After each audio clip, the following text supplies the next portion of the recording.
மலையாள படத்தில் நடிக்கிற எஸ்.ஜே. சூர்யா கமல்ஹாசனோட அடுத்த ஸ்கிரிப்ட் புஷ்பா 2 பண்ணியிருக்கிற புதிய சாதனை. இதை பற்றியெல்லாம் இன்னைக்கான சினிமா அப்டேட்ஸில் பார்க்கலாம் வாங்க. துல்கர் சல்மானோட மலையாள படத்தில் நடிகர் எஸ்.ஜே. சூர்யா இணைஞ்சிருக்காரு. தமிழ் சினிமாவோட தவிர்க்க முடியாத நடிகரா எஸ்.ஜே. சூர்யா வலம் வந்துட்டு இருக்காரு.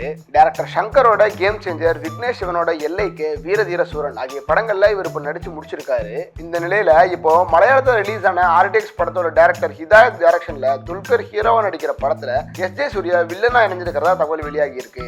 ஏற்கனவே ஃபகத் ஃபாசில் படத்துல இவர் நடிக்கிறதுக்கு சைன் பண்ணியிருக்கிறது குறிப்பிடத்தக்கது. புஷ்பா 2 திரைப்படம் உலகம் முழுவதும் 1508 கோடி வசூல் பண்ணியிருக்கிறதா படக்குழு அதிகாரப்பூர்வமா அறிவிச்சிருக்காங்க.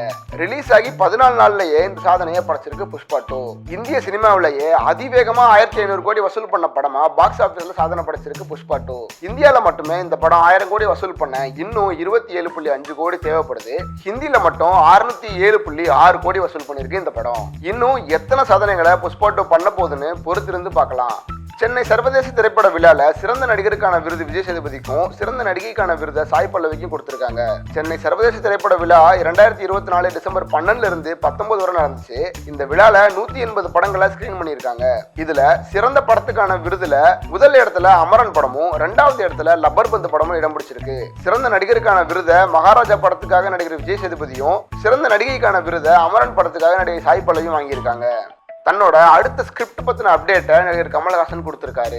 தக் லைஃப் படத்துக்கு அப்புறம் நடிகர் கமல்ஹாசன் சண்டை பயிற்சியாளர்கள் அன்பறிவு டைரக்ட் பண்ற படத்துல ஹீரோவா நடிக்கிறாரு. ஆனா இவங்க 2 பேரும் இப்போ கூலி பட ஷூட்டிங்ல இருக்கிறதால நடிகர் கமல்ஹாசன் அமெரிக்கா போயிருக்காரு. அங்க அவர் ஏஐ டெக்னாலஜி பத்தி படிச்சுட்டு வரதா தெரியுது.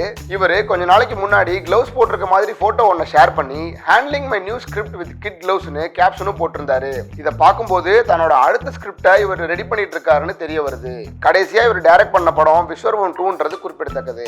கன்னட நடிகரான சிவராஜ்குமார் அறுவை சிகிச்சைக்காக அமெரிக்கா போயிருக்காரு. கன்னட சினிமால முக்கியமான நடிகரான சிவராஜ்குமார் ஜெயிலர் படம் மூலியமா தமிழ் ரசிகர்கள் மனசுல இடம் பிடிச்சிருந்தாரு. அது மட்டும் இல்லாம நிறைய தமிழ் பட வாய்ப்புகளும் அவரை தேடி வர ஆரம்பிச்சது. ஆனா கொஞ்ச நாளைக்கு முன்னாடி இவருக்கு உடல்நிலை சரியில்லைன்னு தகவல் வெளியாகி இருந்துச்சு. இதை சரி பண்ண அறுவை சிகிச்சைக்காக புளோரிடால உள்ள மியாமி கேன்சர் இன்ஸ்டிடியூட்டுக்கு கிளம்பின இவரு செய்தியாளர்களை சந்திச்சு முக்கிய காரணிகள் எல்லாமே நல்லா இருக்கு, என் மேல இவ்வளவு அன்பு வச்சிருக்கிற குடும்பத்தினர், உறவினர்கள், ரசிகர்களை பார்க்கும் போதுதான் எனக்குமே உணர்ச்சி வசப்பட தோணுதுன்னு சொல்லியிருக்காரு. அது மட்டும் இல்லாம தானும் நம்பிக்கையா இருக்கிறதா அவர் சொல்லியிருக்காரு. இவரு நல்லபடியா குணமடைஞ்சு திரும்ப வரணும்னு ரசிகர்கள் வேண்டிக்கிட்டு இருக்காங்க. 2024 டிசம்பர் மாசம் கடைசி வார ரிலீஸா பரோஸ், ராஜா கிளி, திருமாணிக்கம், த ஸ்மைல் மேன், அழகு ஆகிய திரைப்படங்கள் வெளிவர இருக்கு. டிசம்பர் 25ஆம் தேதி மோகன்லால் டைரக்ட் பண்ணி நடிச்சிருக்கிற பரோஸ் படம் ரிலீஸ் ஆகுது. டிசம்பர் 27ஆம் தேதி சமுத்திரகனி தம்பிராமையா நடிப்புல தம்பிராமையாவோட பையன் உமாபதி ராமையா டைரக்ட் பண்ண ராஜா கிளி படமும், சமுத்திரகனி நாசர் நடிப்புல உருவான திருமாணிக்கம் படமும் ரிலீஸ் ஆகுது. இது கூடவே சரத்குமாரோட 150வது படமான த ஸ்மைல் மேன் படமும், குணநதி, காளி வெங்கட் நடிப்புல உருவான அலங்கு படமும் ரிலீஸ் ஆகுது. இதுவே இந்த வருஷத்தோட கடைசி ரிலீஸா இருக்கும்.